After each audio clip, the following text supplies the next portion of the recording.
আসসালামু আলাইকুম। আজকে আপনাদের সামনে যে বিষয়টা নিয়ে কথা বলতে আসলাম সেটা হচ্ছে বাংলাদেশের চাকরির প্রেক্ষাপট এবং আপনি অথবা আমি। বাংলাদেশের চাকরির প্রেক্ষাপটে আমরা সবাই জানি যে so much difficult, very tough একটা সিচুয়েশন যায় মানুষের।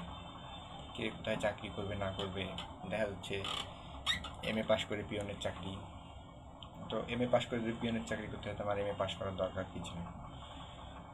তো 9-10-এও তো 9-10 মেট্রিক পাস করেও তো পিএনের চাকরি করা যায়। সো এটা হার্শ রিয়ালিটি যে এরাই বাংলাদেশ। তো এই চাকরির বাস্তবতা এবং আপনি কোথায় দাঁড়িয়ে আছেন দেখেন।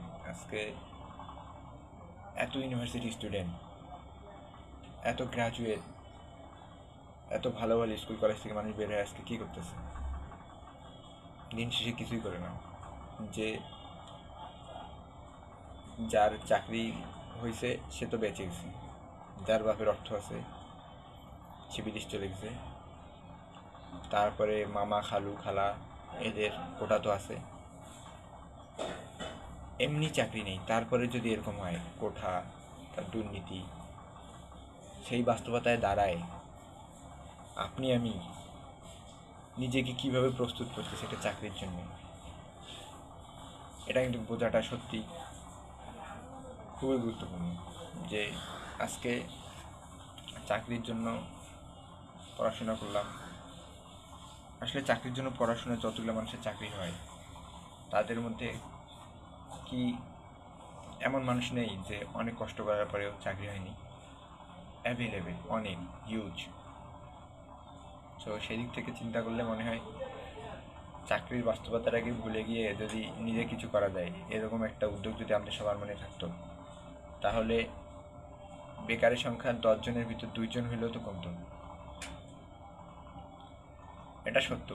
আমাদের বিসিএস, এরপরে বিভিন্ন ধরনের চাকরি, এগুলোর পিছনে যে পরিমাণে সময় আমাদের ইনভেস্ট, সেই সময়ের ইনভেস্ট দিয়ে কিন্তু 10 জনের ভিতর 2 জন একটা কোম্পানি দাঁড় করাইতে পারে। 10 জনের ভিতর না হোক, 1000 জনের ভিতর 2 জন একজন কোম্পানি দাঁড় করাইতে পারে। কিন্তু আমাদের এগুলো নাই। আমাদের আছে বেকারত্ব। আমরা শ্রমিক পাঠাই। আমাদের প্রবাসে অনেক শ্রমিক আছে, শ্রমিক ভাইয়েরা আছে, অনেকে এডুকেটেড, ভার্সিটি অনেক স্টুডেন্ট রিক্সা চালায়। সো